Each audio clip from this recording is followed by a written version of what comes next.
GLP ষ্টাডিলৈ স্বাগতম জনাইছো। আজি আমি ৰিভিজন এক্সাৰসাইজ কোৱেশ্চন নম্বৰ 3 পৰা আৰম্ভ কৰিম। ইয়াৰ আগত কোৱেশ্চন নম্বৰ 2 লৈকে আমি আলোচনা কৰিছো। সো কোৱেশ্চন নম্বৰ 3 টো কি আছিল? তলৰ সংখ্যাকেইটাৰ বৰ্গ কিমান হ'ব? সো প্ৰথমটো কিমান দিয়া আছে? 19, 37, 53, 78। এই সংখ্যাকেইটা বৰ্গ কৰিলে কিমান হয় আমি উলিয়াব লাগে। সো ইয়াৰে মই ফাৰ্স্ট কোৱেশ্চনটো লৈ লৈছো। সো ফাৰ্স্ট কোৱেশ্চনটোত কিমান আছে? 19। উলিয়াব লাগে কি আমাক যে বৰ্গ কিমান হয়। সো ইয়াক প্ৰথমতে আমি কি কৰিম? বৰ্গ কৰি লৈ লম। সো 19 স্কয়াৰ দি দিছো। তো 19 স্কয়াৰক আমি কেনেকৈ লিখিব পাৰো? 19 * 19 লিখা যায় নিশ্চয়। সো ইয়াক আমি 19 * 19 কৰি লম। গতিকে এটো কিমান হ'ব? 361। মই ইয়াত পূৰণটো কৰি দি দিছো। কিমান পাইছো আমি? 361। গতিকে আমাক খুদিছে যে তলৰ সংখ্যাকেইটাৰ বৰ্গ কিমান? গতিকে 19ৰ বৰ্গ কিমান পাম আমি? 361। এবাৰে সিম্পল ম্যাথ, তোমালোকে কি কৰিবা? বৰ্গ কৰিবা। সো বৰ্গ কৰাৰ পিছত যিমান পাবা হেতুৱে आंसर। সো ইয়াত বিশেষ একো কৰিব লগা নাই। এতিয়া বাকি কেইটা কৰিব পাৰিবা নিশ্চয়, বাকি কেইটা সময়ত থাকিল। আমি পিছৰ কোৱেশ্চনটো লৈ যাও। কোৱেশ্চনটো আছিল মৌলিক উৎপাদক বিশ্লেষণ পদ্ধতিৰে বৰ্গমূল নিৰ্ণয় কৰা। সো উৎপাদক বিশ্লেষণ পদ্ধতিৰে আমি উলিয়াব লাগিব। তাৰে প্ৰথম কোৱেশ্চনটো আমি লৈ লৈছো 1764। সো ইয়াক আমি যেতিয়া সলভ কৰিম, কেনেকৈ সলভ কৰিম? প্ৰথমে আমি 1764 টো লৈ লৈছো। সো 1764 ৰ উৎপাদক কি কি আছিল? উৎপাদক এটা উলিয়াই লম। এনেকৈ আমি উৎপাদকীকৰণ পদ্ধতিৰে 1764। সো ইয়াক আমি কিমান দি ডিভাইড দিব পাৰিম? 2 দি ডিভাইড দিব পাৰিম। সো 2 দি আমি ডিভাইড দি দিছো। 2 8 গুণ 16 হৈ যাব। ইয়াত 1 থাকিল 16, 2 8 গুণ 16, 2 2 গুণ 4। আকৌ 2 দি ইয়াক হৰণ দিব পাৰিম। 2 4 গুণ 8, 2 4 গুণ 8, 2 1 গুণ 2।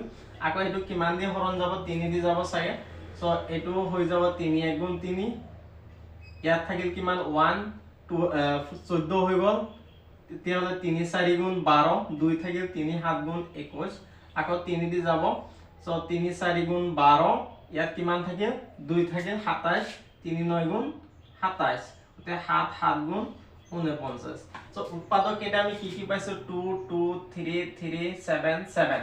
সো এই উৎপাদক কেইটা প্ৰথমে আমি ইয়াক এনেকৈ লিখি লম। 2 * 2 * 3 * 3 * 7 * 7। সো এনেকৈ লিখিব পাৰিবা। সো লিখাৰ পিছত কি কৰিবা? যে 2 * 2 2 কেইটা আছে? দুটা আছে, স্কয়াৰ হিচাপত লিখিম। আকৌ 3 * 3 কেইটা আছে? দুটা আছে, 3 স্কয়াৰ। 7 * 7 মানে 7 স্কয়াৰ আমি লিখি দিম। সো এইখিনি লিখাৰ পিছত আমি উলিয়াব লাগে কি? ইয়াৰ বৰ্গমূল উলিয়াব লাগে। সো বৰ্গমূল উলিয়াবৰ কাৰণে আমি এবাৰ বৰ্গমূল চিহ্নটো ব্যৱহাৰ কৰিম।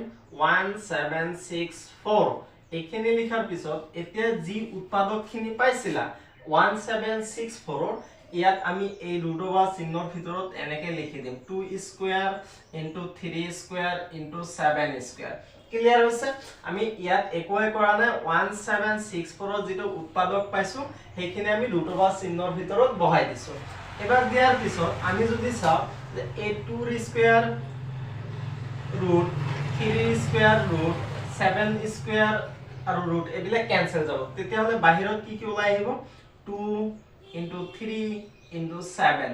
সো এইখিনি আহি যাব। গতে এইখিনি এতিয়া পূৰণ কৰাচোন কিমান পাম? 2 3 গুণ 6, 6 7 গুণ কিমান হ'ব? 42 আহি যাব। গতে ইয়াৰ যেটো বৰ্গমূল 1764 ৰ বৰ্গমূল কিমান পাম আমি? 42। গতে এইটোৱে आंसर হৈ যাব। এতিয়া বাকি কেইটাও এনেকৈ সলভ কৰিব লাগিব। পাৰিবা নিশ্চয়। কিবা অসুবিধা থাকিলে কমেন্টত জনাই দিবা। এতিয়া আমি পিছৰ কোৱেশ্চনটো চাও। পিছৰ কোৱেশ্চনটো আছে তলৰ প্ৰতিটো সংখ্যাৰ বাবে আটাইতকৈ সৰু কি সংখ্যাৰে পূৰণ কৰিলে সংখ্যাটো এটা পূৰ্ণ বৰ্গ হ'ব। সো এনেকুৱা কি এটা সৰু সংখ্যা আছে, সেই সৰু সংখ্যাটো পূৰণ কৰাৰ পিছত এই সংখ্যাবিলাক যে আছে সংখ্যাবিলাক এটা বৰ্গ সংখ্যা হ'ব, আমি উলিয়াব লাগে। সো এটো আমি উৎপাদক বিশ্লেষণ পদ্ধতিৰে উলিয়াবলৈ চেষ্টা কৰিম। সো ইয়াৰে আমি 1 নম্বৰটো লৈ লৈছো। কিমান আছে? 1525। সো ইয়াক প্ৰথমতে আমি উৎপাদক উলিয়াম। সো ইয়াৰ উৎপাদকবোৰ কি কি হ'ব? 1525 ইয়াক ফ্যাক্টৰাইজ কৰা। ফ্যাক্টৰাইজ কৰিবৰ কাৰণে এটো কিমান দিয়ে হৰণ যাব? 5 দিয়ে হৰণ যাব। সো কিমান হয়? 5 * 3 গুণ 15। আকৌ 2 হৰণ নেযায়, গতিকে এটা 0 দিব লাগিব। 5 5 গুণ 25। আকৌ 5 দিয়ে হৰণ যাব। 5 6 গুণ 30, 5 1 গুণ 5। 61 এটা কি হয়?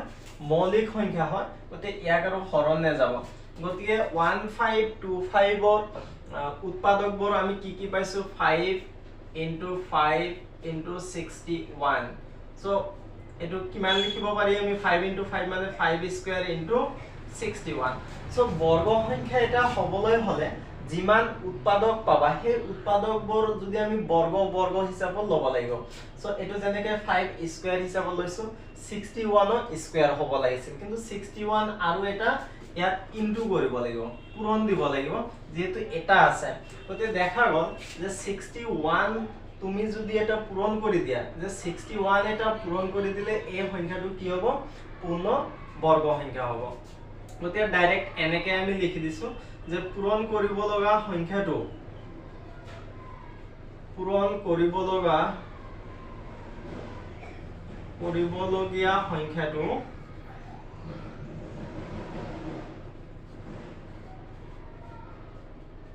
কিমান 61 সো এইটো आंसर হৈ গল ইয়াৰে আমি আৰু এটা কোশ্চেন লৈ লৈছো বুজিবলৈ 4 নম্বৰ কোশ্চেনটো লৈ লৈছো কিমান আছে 768 সো 768 ক আমি প্ৰথমে ইয়াৰ উৎপাদক উলিয়াম সো 768 ইয়াক কিমান দিয়ে হৰণ দিব পাৰি আমি 2 দিয়ে হৰণ দিব পাৰি সো 2 দি ইয়াক কিমান বাৰ যাব 7 ক 3 বাৰ যাব 2 3 গুণ 6 থাকিল 1 16 2 8 গুণ 16 2 4 গুণ 8 আকৌ ইয়াক হৰণ দিম আমি 2 1 গুণ 2 3 1 বাৰ যাব ওতে থাকিল 1 18 2 9 গুণ 18 2 2 গুণ 4 1 আকৌ হৰণ দিম আমি 2 9 গুণ 18 2 6 গুণ 12 ইয়াত আকৌ 2 দি হৰণ যাব 2 4 গুণ 8 2 8 গুণ 16 আকৌ 2 দি হৰণ দিম আমি 2 2 গুণ 4 2 4 গুণ 8 এটো 2 ৰ 12 গুণ 24 পাই যাম আমি 2 ৰ 6 গুণ আকৌ 2 ৰ 3 গুণ সো যিমান কিটা আমি উৎপাদক পাইছো এই উৎপাদক কেটা আমি কি কৰিম ইয়াত ইকুয়াল দি পেলাই লিখি দিম 2 into 2 কেটা আছে 1 2 3 4 5 6 7 8 আছে তে 2 into 2 তিনিটা হৈ গল চাৰিটা পাঁচটা ছয়টা সাতটা আঠটা তাৰ পিছত কিমান আছে 3 এটা আছে সো প্ৰথমে আমি ইয়াক 768 ৰ এনেকে উৎপাদক উলিয়ালো উলিয়াৰ পিছত এনেকে উৎপাদকটো আমি লিখিব লাগিব সো প্ৰথমে আমি এই দুটাক স্কয়াৰ হিচাপত লিখিছো আমি আকৌ এই দুটাক এনেকে স্কয়াৰ হিচাপত বনাই দিছো আকৌ এই দুটাক এনেকে স্কয়াৰ হিচাপত দি দিয়া এই দুটাক স্কয়াৰ হিচাপত দি দিয়া এতিয়া বেজৰ সংখ্যাটো কিমান থাকিল 3 এটা আছে ওতে দেখা গল যে এই 3 টো বেজৰ হিচাপত আছে ইয়াক জোড়া বনাব লাগিব জোড়া বনাবলৈ হলে কি কৰিব লাগিব 3 এটা পূৰণ দিব লাগিব ক্লিয়াৰ আছে গতে দেখা গল যে ইয়াত যদি তুমি 3 এটা পূৰণ কৰি দিয়া তেতিয়া হলে এই সংখ্যাটো কি হৈ আছে বৰ্গ সংখ্যা আছে তে আমি তলত লিখি দিম যে পূৰণ কৰিব লগা সংখ্যাটো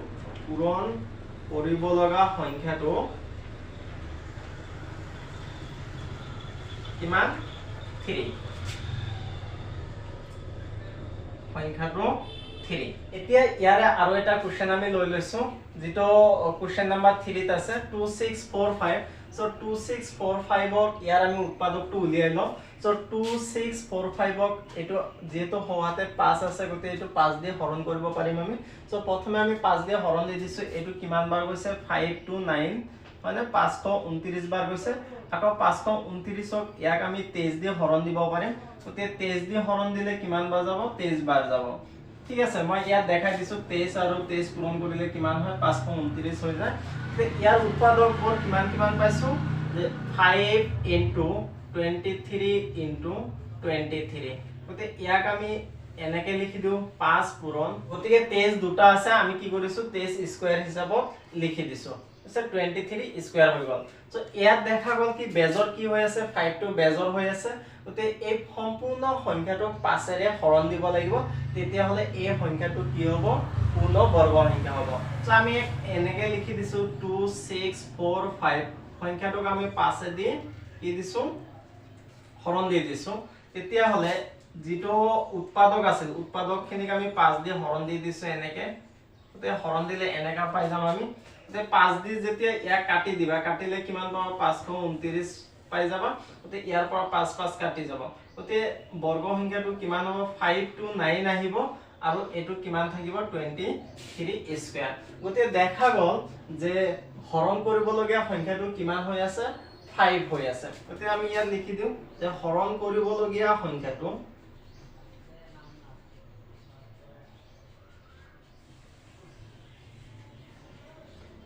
হৰণ কৰিবলগীয়া সংখ্যাটো কিমান 5 তে এটো आंसर তে আমি কোশ্চেন নাম্বাৰ 7 টু চাও কি আছে তলৰ দশমিক সংখ্যাবোৰৰ বৰ্গমূল উলিয়া সো দশমিক সংখ্যা দিয়া আছে তাৰ বৰ্গমূল উলিয়াব লাগে সো কেনেকৈ উলিয়াব লাগে আমি হেতু চাও ইয়াৰে ফাৰ্স্ট কোশ্চেনটো আমি লৈ লৈছো কিমান আছে 12.25 আছে সো এই সংখ্যাটোৰ কি উলিয়াব লাগে বৰ্গমূল উলিয়াব লাগে গতে আমি বৰ্গমূল চিহ্নটো ব্যৱহাৰ কৰিম 12.25 আছে এখিনি আমি ব্যৱহাৰ কৰিব পাৰিম ইয়াত কোনো প্ৰবলেম নাই so equal to the ply আকৌ বৰ্গমূল চিহ্নটো দি দিছো গতিকে 12.25 ক আমি এনেকৈ লিখিব পাৰিম কি 1225/100 হিচাপত লিখিব পাৰিম এতিয়া ইয়াৰ বৰ্গমূল কি হয় আমি হেতু চাই লও 1225 ক কি লিখিব পাৰিম এটো 35 into 35 করলে কিমান পাম 5 5 গুণ 25 পাই যাম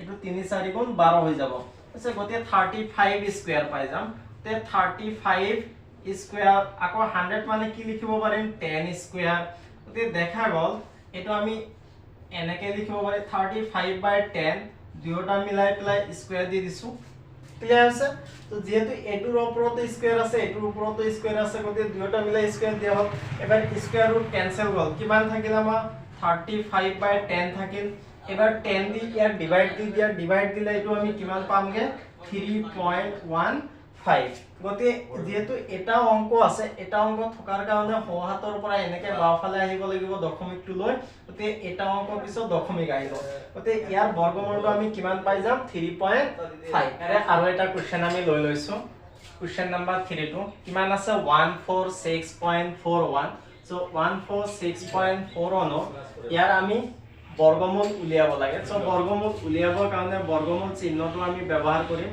কিমান আছে 146.41 সো ইয়াৰ বৰ্গমূল চিহ্নটো দিয়াৰ পিছৰ কামটো কি আছে ইয়াৰ দশমিকটো আমি উঠাই দিম সো দশমিক উঠাই দিলে 14641 সো দশমিকটো যেহেতু কি আছে দুটা অংকৰ পিছত আছে গতে আমি তলত এটা 1 বহাই লম যেহেতু দুটা অংক আছে দুটা শূন্য আমি দি দিম সো এবাৰ দশমিকটো উঠি গৈছে কোনো প্ৰবলেম নাই তুমি বেলেগ বেলেগকৈ 14641 ৰ বৰ্গমূল বেলেগকৈ লৈ লোৱা আৰু 100 ৰ বৰ্গমূল বেলেগকৈ উলিয়াই ল'ব পাৰা আৰু একেলগে পাৰিলে ভাল কথা সো 14641 ৰ বৰ্গমূলটো কিমান হ'ব তুমি যদি 1 to 1 পূৰণ কৰি দিয়া কিমান পাবা 14641 পাই যাবা সো মই ইয়াত ডাইৰেক্ট ইয়াত দেখাই দিছো আৰু নহলে তোমালোকে কি কৰিবা ইয়াৰ উৎপাদক উলিয়াবা এনেকে 14641 ইয়াৰ উৎপাদক উলিয়াই প্লাই তুমি বৰ্গমূলটো উলিয়াই লবা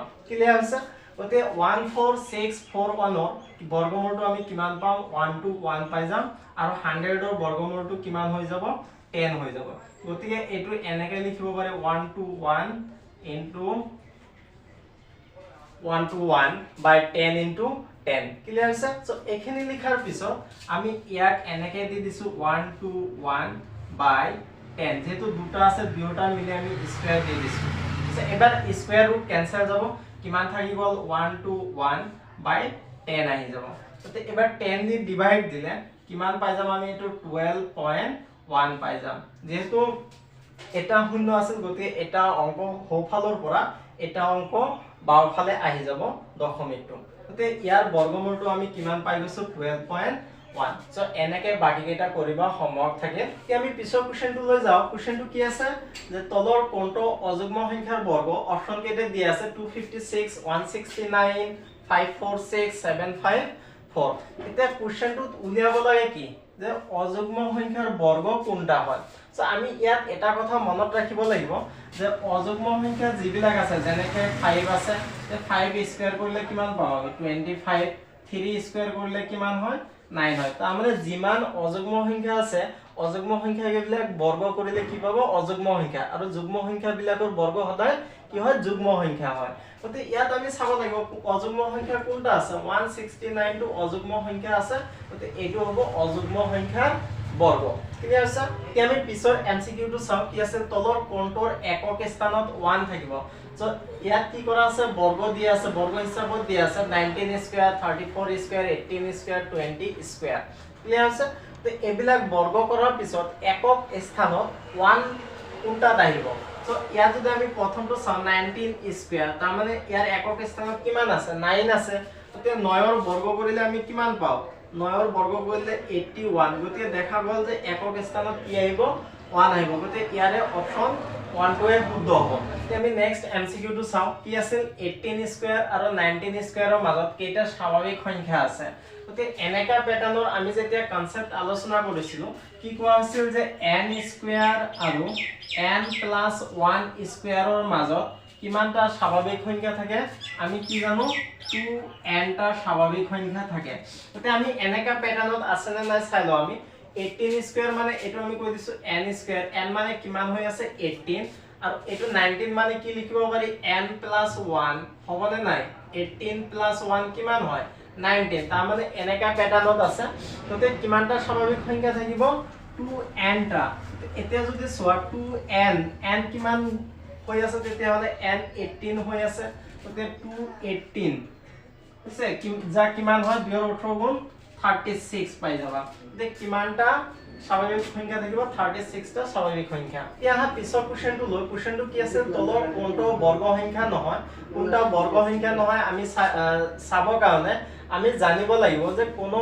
এটা সংখ্যা এককৰ স্থানত যদি 2 3 7 8 এই অংককেইটা থাকে তেতিয়াহলে সেই সংখ্যাটো বৰ্গ সংখ্যা নহয় যেতিয়া কনসেপ্ট আলোচনা কৰিছো তেতিয়া আমি এই কথাখিনি কৈ আহিছো গতে ইয়াত আমি চাম যে কোনোবা এটা এককৰ স্থানত এই অংককেইটা আছে নে নাই সো ইয়াত যদি আমি চাও 2 নম্বৰ অপচনটো এককৰ স্থানত কিমান আছে 2 আছে গতে এই 572 সংখ্যাটো বৰ্গ সংখ্যা নহব বাকি যিকেইটা সংখ্যা আছে সেই সংখ্যাকেইটা কি হ'ব বৰ্গ সংখ্যা হ'ব ক্লিয়াৰ আছে ভিডিওটো ভাল লাগিলে লাইক কৰিবা কমেন্ট কৰিবা আৰু শেয়াৰ কৰিবা ভিডিওটো চোৱাৰ বাবে ধন্যবাদ